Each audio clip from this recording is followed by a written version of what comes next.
But not everyone has a problem, and not every solution needs to be solved by us actually removing the animals from where they are. So let's forget this. Let's try and stop being so negative. Let's try to stop feeling like everyone out there is against us, and instead let's start to embrace, okay? Let's start to embrace our communities. Let's start to embrace what the problem really is. How can we solve their problem? How can we let people know that actually, while we feel that we do an amazing job within whatever sheltering organization we have, be it a shelter, a pound, whatever, well, even though we know we're doing a fantastic job, we actually need to let people know we don't want your animals here. We really don't. Okay, so in being customer service oriented, we gotta be accessible to people, okay? Most people work. Just as we would like to go home at 4 o'clock every day, so does everyone else. Think about your hours. When can people access you? Okay? This is retail. To get animals back home, it's retail. To get animals into new homes, it's retail. Sometimes those hours mean we have to work weekends and evenings. Okay? If you do not have a website, get one. It's a new thing. 2013. Get your animals up there, okay? There's no, to me the shelter is almost going to be a thing of the past, because why did we have shelters? Because there used to only be one way to communicate with people. It was talking to them, right? Like actually physically being in the same location. But right now I have about 9 different ways I could talk with tools, right? I could text her, I could call her, I could Skype with her, I could, I don't know. I'm FaceTime, okay, I'm sure there are 6 other ways that I haven't come up with, but we don't need to be in the same place anymore to communicate. So like, we don't actually all need to be within the shelter to communicate. So find ways to make yourself accessible to people easily, every hour of the day. Start to solve their problem. And what I mean is, we're going to get to this with cats. You'll find them very, I like cats. So let's say someone calls in and they're like, okay, so there's a cat defecating in the garden. This is a problem for me. Okay, I understand that's a problem for you. You work really hard in your garden. I understand that, unfortunately, you've also, in creating this beautiful garden for you to look at, you've created this beautiful litter box for this cat. And I could remove the cat. I could. But guess what? That doesn't actually solve your problem, because in my removing this cat, because you've created a beautiful mecca, another cat is going to enter that area. My removing this cat doesn't actually solve your problem, but guess what? I got some ideas for you that will solve your problem. And guess what? The cat's going to be happier too. So listen to the problem. What is really going on? Or someone says, I got to get rid of this dog. I can't take it. Well, what's going on? Why? Why isn't this working out anymore? Like, what is going on? What can we do to help you that actually works for you, works for the dog, and works for our organization? So, and then, again, we have many ways to communicate. The only way to communicate is not to bring an animal into the pound and people come here to look for it. If we find an animal in the field, we need to be scanning every single animal. We need to be looking up their registration. If they have a tag, we need to call it. Do everything we can to just get them back home. That's our goal. Our goal is not to bring them here. That's very inconvenient for people. It's very inconvenient for the animal. It exposes them to disease and stress. So keep them out there. They're out there. Get them home out there. All right.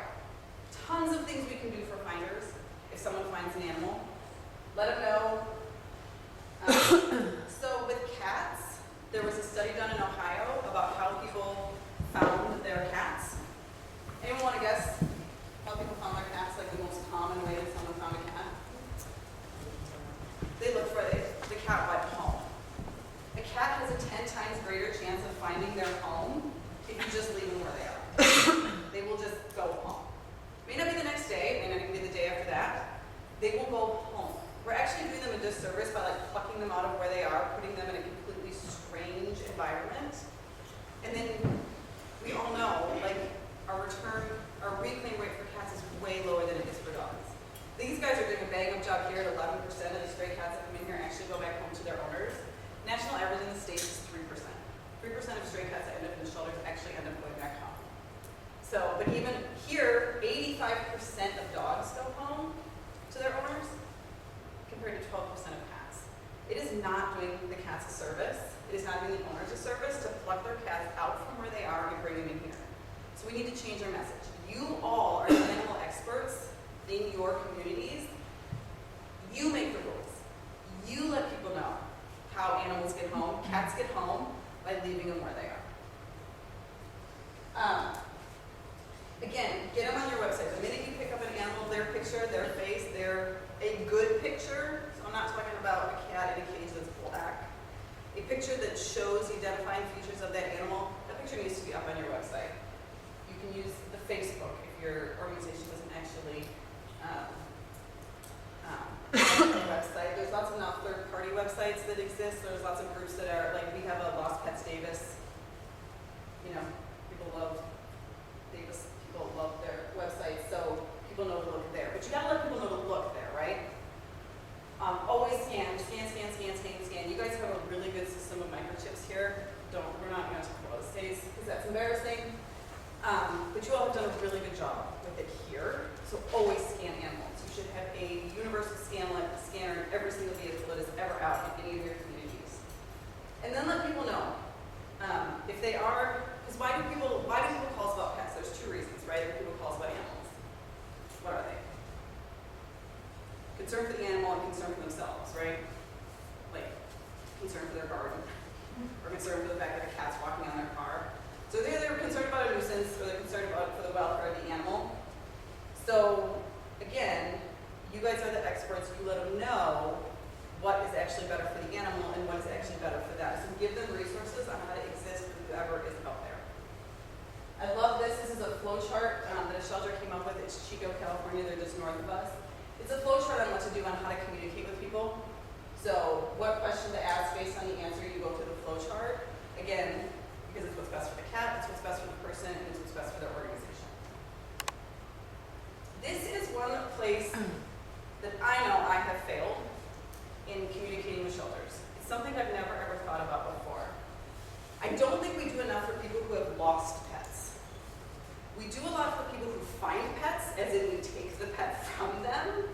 But when people come to look for their pets, I don't feel like we do a really good job of education, especially for cats. And this website, the Missing Pet Partnership, if you guys haven't been here, it's a fabulous resource that talks about lost cat behavior. And so it really lets you know how to communicate with an owner that's lost a cat to tell them where to look. Because really the place they need to look, and this is horribly embarrassing, but you need to like crawl under your neighbor's bushes. You're like, don't mind me, just looking for my cat. Ask them to look in their garage, but that is where a cat is going to go, and it could go there for up to 4 to 6 weeks. Okay, cats have a certain threshold. You would be surprised how long they will hide. Eventually, though, they will come out. But anyway, this is a fabulous resource to let people know actually how to look for a cat. It's different than how you look for a dog. You can walk around your neighborhood yelling their name. That does not work for a cat. Trust me, it does not work for a cat. So, also encourage anyone you interact with at any time for anything. I don't care what you're talking about. Be like, hey, I noticed your dog doesn't have a tag. Here you go. Make it really easy, really accessible, really affordable to get a tag on their animal. Your microchips are good, and I know they're mandatory in many places. But an ID tag, anyone can see. Like, I'm pretty sure most normal people don't run around with a microchip scanner. They may. I'm going to guess most of us in our purse, like that's not what we're carrying around. A tag, everyone's got a cell phone. So if you see a tag, then the person can get the animal home. A microchip means that the animal has to be taken somewhere to be scanned. So while I feel they're important, an ID tag on a dog or a cat, there's just nothing better than keeping that on your animal. And then, like I said, provide the info on how they should actually be looking for their pets. This is actually a thing. Intake diversion. These are programs now that are happening. And what's really awesome is this is where a lot of rescue groups are going. You know, historically, rescue groups really were at the back end of the shelter. They were pulling the animals from the back end. But why? Why should they be pulling the animals after they've gone through our system? Why can't they just keep them out in the first place, right? So let's interact at the front end. So it's working with owners to see what it is that they need to keep the pet where they are. Or if an animal is impounded, working with them to help cover the fees, know how to even get your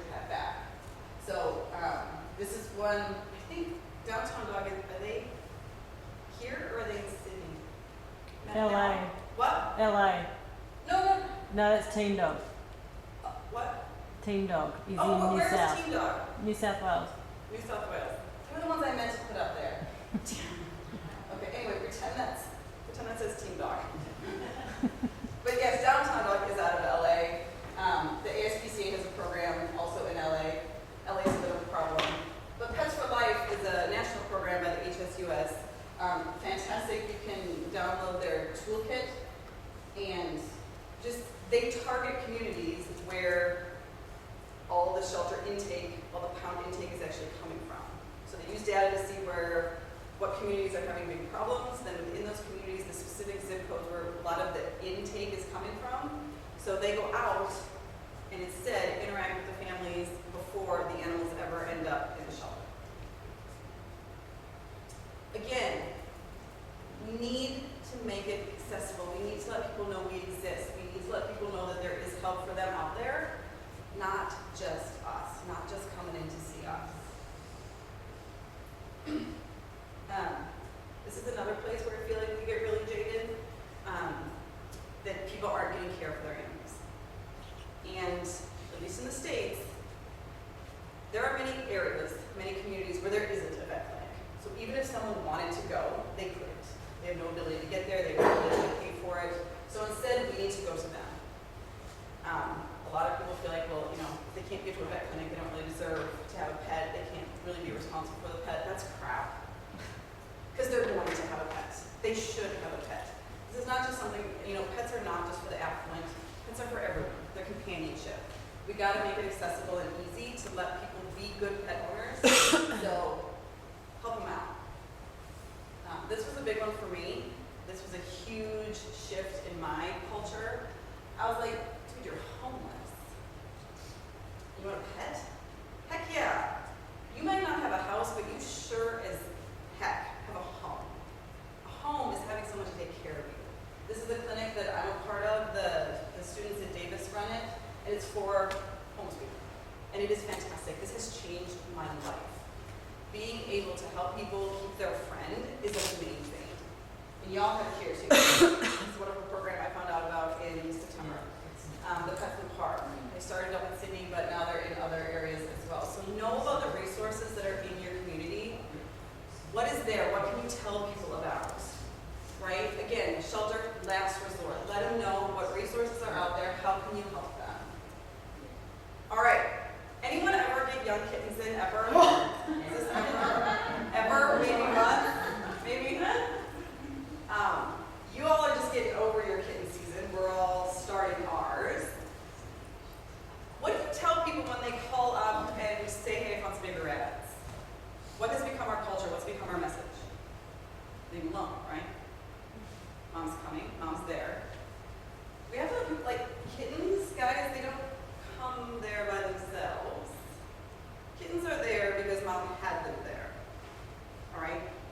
We've taught people what to do. We have trained our community to call us, to bring us kittens. No, it's one of the worst things we can do. Kittens have a mom. They didn't just end up there. Especially if kittens are quiet. Mom's not far away. Hungry kittens are not quiet. Hungry kittens will let you know.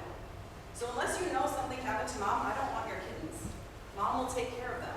Or if you're going to bring me the kittens, I need mom too. Because you bringing me the kittens doesn't actually serve anyone, especially if your shelter can't take care of these.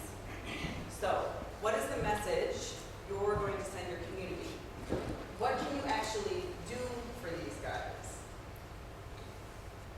Because I really don't think most people think that the kittens that they bring us are just going to be euthanized. And I think if they knew that, they'd be very upset. So be honest. Let people know. Engage them to help with what's going on. Teach them what we want them to do. Can they wait till 8? Can the kittens stay where they are? Can you help take care of them until they're 8 weeks old, which is when we can do surgery and we can find them a home? Right?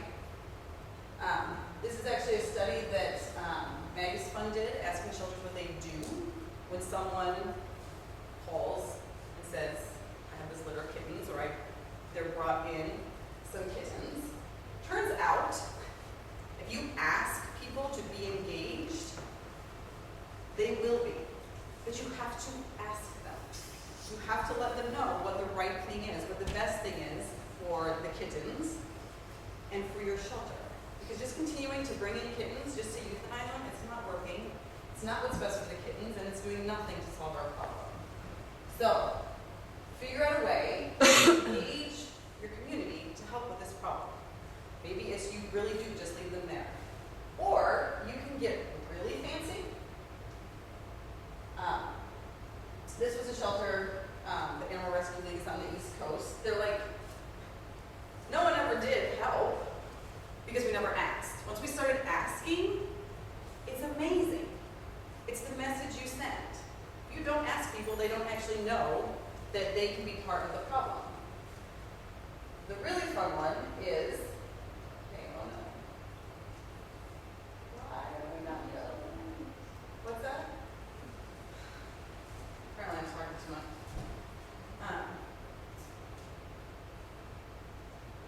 Oh, because it's trying to restart my computer. Or this computer. Okay. There we go. Check this out. How about we invest resources instead of getting rid of kittens and saving kittens? Miami-Dade, Florida, little geography lesson. Instead of the animal control officers going out to pick up the kittens, the animal control officers go out and provide education and supplies so people can raise the kittens. Turn finders into fosters, raise up these kittens. Kittens are huge revenue, guys. You can get these kittens adopted out. If you euthanize them, really hard to adopt them out. Get them raised up, out of the shelter, way healthier. Let people be engaged. Encourage them to find adopters. Bring them in, get them de-sexed, out you go. Amazing. And isn't it way more fun to save kittens than have to bring them in and just euthanize them? This is staff morale. This is the type of sheltering we want to be doing. And how fun is that, really? Okay, that might be too much. Just give them supplies. Be like, hey, you know what? Raising kittens is a lot of fun. I mean, you can lie a little bit. Be like, no, it's really fun, really. Who doesn't love to see 4 a.m.? Because I do, apparently. Engage them. Let them be part of the solution instead of us feeling like everyone in our community just continues to be part of the problem. This website talks about the itty-bitty kitty rescue. The itty-bitty orphan kitty rescue, it talks about what they put in their kit that they give to everything. They actually put these together and take them around to shelters, so then the shelters can give them out to people.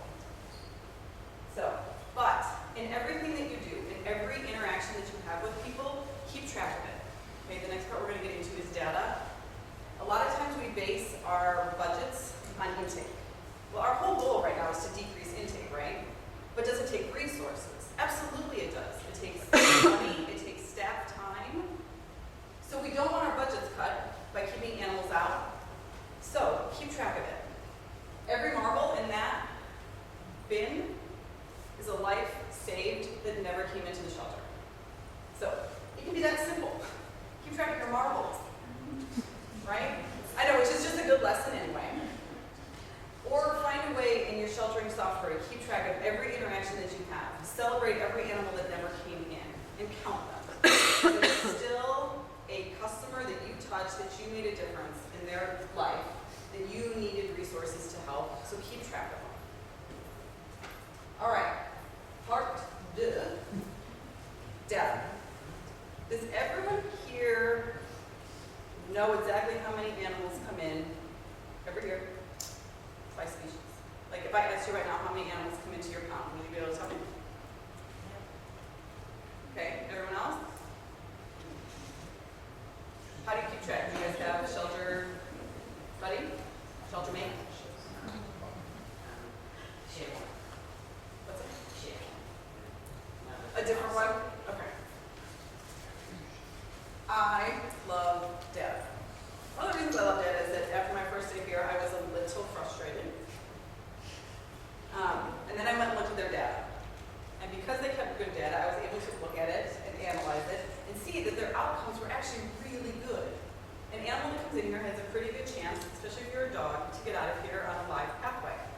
Problem being, though, it takes a long time to get there. Well, how we solve that problem is way different than if many animals are leaving here dead. right? Like that's a different problem to solve than knowing they get out alive and it just takes them a really long time, right? So knowing this, we could focus our resources on fixing the problem that actually needs fixing. Because trying to figure out a way to get more dogs out alive is not actually the problem here. The problem here is trying to figure out how to do it faster. So, but remember, we wouldn't know that if they weren't good about putting the data in. So it really is important, and you really have to let your staff know that this isn't just a couple of keystrokes. This is change. This is knowing what we need to work on by being accurate in what we put in. So get a data geek on your staff. Make sure you have someone who loves data. Because it can't be someone who's just like extra job. It has to be someone who really actually enjoys this. And if you don't have someone, find someone. It can be a volunteer. It can be someone out in your community, but this is serious. You can get so much done with good data. And so it needs to be accurate. You need to know who's coming in. So species and age. If you can't get a pretty good age, you at least need to know if they're over 5 months, so a kitten or an adult, because that's different. We're talking about different things. You need to know how they come in. It really makes a difference on how they come in. If we want change, we need to know, was it just a bunch of strays or is it people getting rid of their pets? We're going to solve those two things differently. And then how are they leaving? That matters too. Are these things we need to work on? Like here, they don't actually, I would not encourage them to invest more in trying to get more dogs out alive. Like that's not, they're already doing a bang up job. We have other things we need to focus on. And a litter is not one animal. Shocker. You need to count every single one. Never intake a litter as one. Okay? Count every single one, and if you feel like staff just can't even handle that, there's tons of resources out there on how to actually age animals and figure out what gender they are. If you can, get even more specific, right? A stray, did it come in by Good Samaritan or did it come in off our truck? What were they like when they came in? Okay, that's really important because you also need to compare that to what were they like when they left, okay? Because if they came in healthy and they're getting sick, something's going on. We got to fix that problem as well. And then how long are they staying? Again, that's what we need to solve here, okay? Because just think about it. If animals spend 10, let's say 5 animals come in every day and they only stay 10 days, that's awesome. We have 50 animals we're dealing with. If 5 animals come in every day and they're staying 20 days, that's 100 animals we're dealing with every single day. That's a huge difference. Different resources, right? So you need to know how long animals are staying because there are many things that can fix that. And breed's just good to know. All right, so even if you don't have a shelter software, Excel is an exceptionally powerful tool. Just start an Excel spreadsheet. Get the information you need because with this, you can do a ton of things. My favorite thing in the whole world is pivot tables. Tell me everyone else loves pivot tables. Yeah, oh, seriously? No one else loves pivot tables? Tell me you know what pivot tables are. Insert pivot table. And I am not, I was raised in the 70s. I didn't get my first computer until I was, okay, we're not gonna talk about it, able to drive. So, you do not need to be a genius to use a pivot table. And you can get so much information out of them. So easy. All you need, pivot tables work with databases. As long as you have it all in your database, you can easily make tables that are awesome. That tell you, this takes 2 seconds. 2 seconds to be able to tell someone how many dogs, like how many everything came in each year. It's amazing. How they came in, by month, by type. This is my favorite pivot table in the world. Looking at your length of stay based on how they came in and how they left. That is invaluable. Because if you just look at it as a general, because if you have inspections, we all know they stay a really long time. So you need to take those guys out. So that's what's awesome. By this, you can see that if it's an owner surrender going to adoption, they're out in 12 days. Awesome. Compared to the seized ones that stay closer to 87 days, which doesn't surprise anyone. If you just lump them all together, you're not getting the full picture. Pivot table, 3 seconds. So have someone on your staff that knows how to do this stuff. Because this is how you make change. This is how you know what's going on. This is how you make things better. In a pivot table. Amazing. All right. If you have no idea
went from, we're going to make it up because I don't remember, we'll just say they went from, I think they were charging $175 and they went down to $50. Okay, so I mean, it was big. And they were worried. They were worried that that source of revenue was going to be gone. But when they looked at it and they saw that they could move animals faster, they were unfortunately sterilizing cats, putting them up for adoption, and if too much time passed, they'd still end up euthanizing them. So they were investing a fair amount, and then when they're dead, you don't actually get the adoption fee. So they kept track of it, and they found out that when they dropped the price, he is trying to restart again. When they dropped the price, cats were moving faster, and they never, ever, ever had to euthanize a cat that they already found the adoption for. Zero. So while they did lose $14,000 in revenue from cats being adopted, they actually saved $77,000 in care days, in investments that they made in cats that ended up dead. So they actually saved $63,000 by dropping the price of their cats and moving them faster. The model that you can make money off adoptions will never work, has never worked. Let it go. Save yourselves money, okay? Get the cats out. That saves you money. Not investing in them saves you money. And that's the even better part. You can't put a dollar amount on that, okay? That's why we keep track of our data. This is what we celebrate with our staff that's trying to work 14 hours in a 6-hour day. These types of things. Oh, and by the way, it's not just good practice, it's required by your code. You have to keep track of your data. So know what you need to do, so you're doing it. Okay. Part 3. Okay. I have 7 minutes. All right. Cats are not dogs. Okay. But we're trying to do the same thing. Pounds were developed for dogs, right? Because dogs are running at large. In our country, there are rabies risks. Thankfully, here you guys don't have that, but we didn't want dogs out running around, pestering wildlife, pestering livestock. So we created the pound system. Then we're like, well, it's working for dogs, seemingly, so why don't we start picking up cats too? Problem is, cats are not dogs, okay? And this is why. It's because dogs don't just live in our community, cats do. And my cat that sleeps on my bed is very different from the cat that's living out in the bush. But guess what? In the system we've created, we try to treat them all the same. It doesn't work, and this is what happens, right? So there's a ton of pet cats out there, which is great, and most pet cats are sterilized, but the community cats are not. And this is exactly what's happening in our country as well. We're seeing great improvement in dogs. Okay, we're saving a lot more dogs. The outcomes are better. But in cats, we're actually seeing it get worse. Our system is not working. I think people in animal welfare are superheroes, myself included. So we have superpowers in the fact that we are superheroes. However, as great as our superpowers are and all the amazing things that we can do, we also have to accept what our limits are, okay? Can we control who has cats or who decides to just care for cats? And can we control if there are free roaming cats out there? We will answer these 2 questions now. Okay. This was a study, this was not a study, this was a thing that happened where there was, Marion Island is, it's off of the southern tip of Africa. It's not a very big island. I'm sorry, I meant to convert that to kilometers so you all would understand, but even 11 by 7 miles is not very big. And it started out with 4 cats to control the rodent population, but the geniuses who brought the cats only desexed 1 of them. So they had 3 intact cats that over time became 2,500 to 3,000 cats, and they were killing the ground-dwelling birds. This was a problem. So they were to solve the problem. And the first way they tried to do it was they trapped about 100 cats, they infected them with panleukopenia, and they released them on the island. And that killed half of them. What did the other half do? Each other. So the population went exactly back to where it was. So they got hunters, and they hunted the cats. Didn't work. They got trappers. to try to trap the cats. Didn't work. What finally took these cats out was they took 30,000 chicks, poisoned them, and let them go. That did it, and this took 14 years. And a lot of money. So what we have to understand with cat management is we are not talking about a world with cats and a world without cats. We're talking about a world with cats. We cannot do this anywhere, ever. Ever. However, they did consider this successful because they got rid of the cats, but guess what started hunting the birds? Rodents. So it didn't actually solve the problem they went out to do anyway, and they invested a heck of a lot of time and money. The argument does come though, well, we're picking up some cats, so it's got to be doing something, right? We're taking care of some. One would think so until a study came out of your country, in Tasmania. This was last year. They wanted to see what the effects were of low-level culling. And low-level culling is how we manage cats in our communities. We don't call it that because it doesn't sound nice.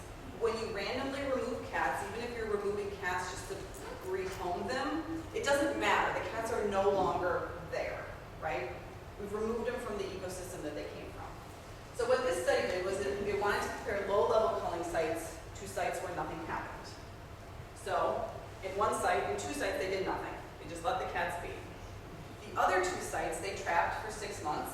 They let them go. They trapped and killed, and then they watched the cats, and then they did it again 6 months later.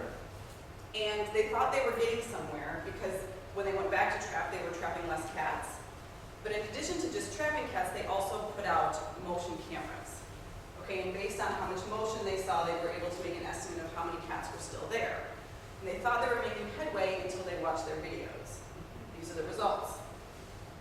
Contrary to expectation, the relative abundance and activity of feral cats increased in the cull sites by 75 to 200%. Yeah, it is worse than nothing. And this is why. There's Australia. It has been estimated that 1 in 5 people in your country feed cats.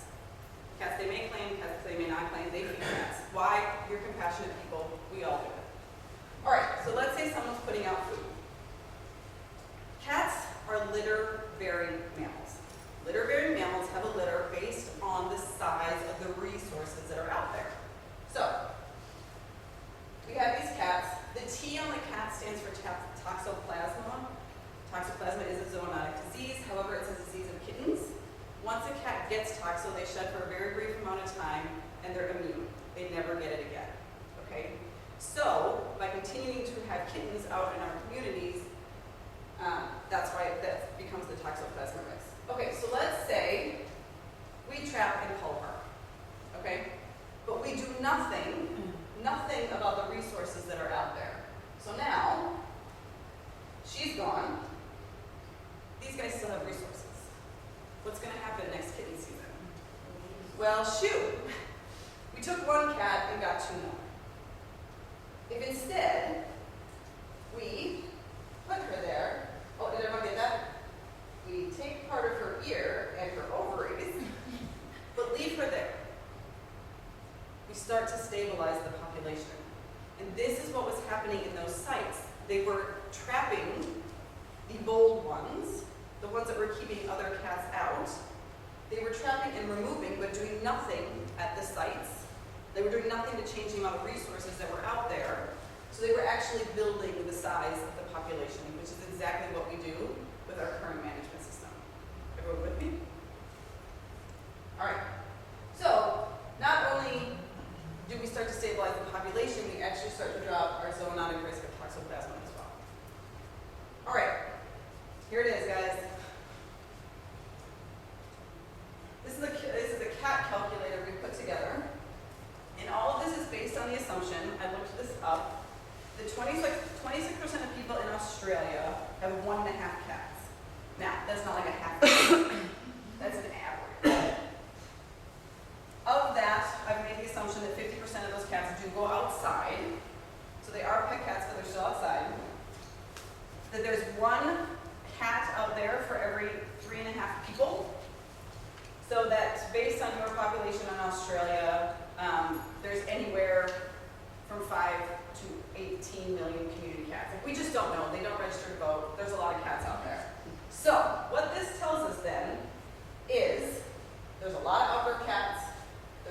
community cats,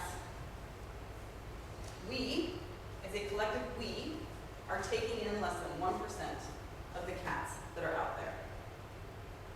Guys, we are not touching this. Not touching this.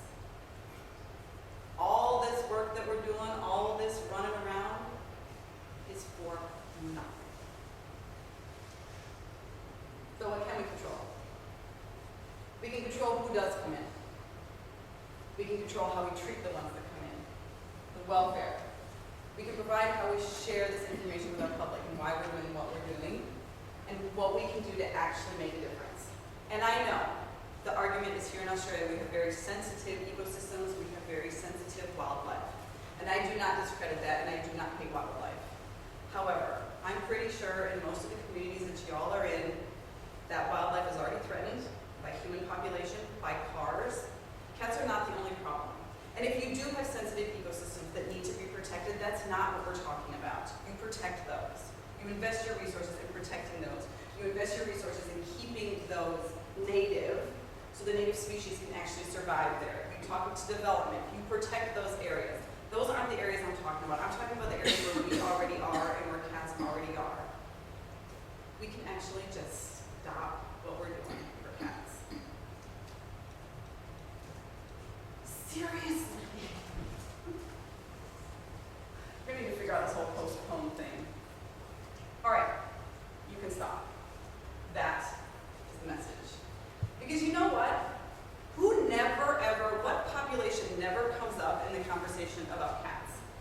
We always talk about wildlife. We always talk about the cats themselves. We always talk about the people who are complaining about the nuisance, but who don't we talk about? We don't talk about you. We don't talk about the people that work for you. We don't ever talk about the people who have to carry this out.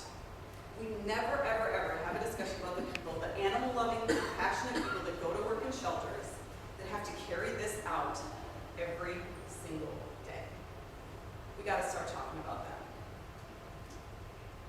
All right, so what we've started doing in the States is something called shelter neuter return. You'll also hear it called feral freedom, return to field. This is not trap neuter return, by the way. Trap neuter return is going out intentionally trapping cats in certain areas. They're in colonies, they're nuisance cats. There are certain areas that have been targeted that we're trying to control. That's TNR. This is different, okay? This is talking about directly affecting what happens inside your shelter. Because these are cats that are being presented to us. We find out about them either because someone is concerned or someone's pissed off with them, okay? So this is directly affecting not only the cats that are being presented to us, but the ones that are already in our shelter. So this is a way to not only affect what's happening out in our community, it's a way to improve what's happening inside the walls of our shelter or our pound. Okay? And it starts to address how what we're doing in sheltering and trying to eradicate cats is absolutely useless. If you guys haven't seen this, it's online. G2Z put it together on how we can start to work on managing cats. Now, again, it's not relocating cats, okay? Cats are already out there, so it's also not abandonment, because they're already there.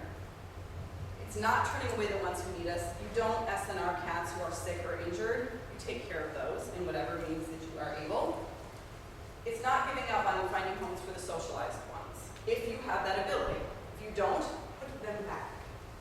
And it's not all or nothing. Again, if you have areas you're trying to protect, that's not the areas we're talking about. If you have a hoarding situation that's a problem, that's not what we're talking about. We're talking about the onesie-twosies cats that come in all the time to your door that you have to kill. That's who we're talking about. Study out of San Jose, Silicon Valley, California. They stopped. They stopped killing cats in 2010 and instead decided to do feral freedom. So a cat comes in, it's above who they can rehome. They sterilize it, and then rescue group comes, picks it up, and puts it exactly back where they came from. In doing this, dead cats that they picked up, down 20%. Why? Because we have less silly cats running around intact looking for mates. Intake went down 29%. Euthanasia in the shelter, because now they didn't have to kill them, they could put them back, was down 75%, and they stopped having to euthanize cats for flu. Amazing. They weren't expecting that one, but when they could put the cats back instead of trying to hold on to this is what we need to do, this is how we manage cats. Do I think this will solve our problem? No. But it's a heck of a lot easier to swallow than continuing to kill them. So, we need to acknowledge what we actually can do, what we can do that's best for everyone, what we can actually do for pets, what we can actually do for wildlife, what we can actually do for people. Acknowledge our limits, but figure out what we actually can do to make it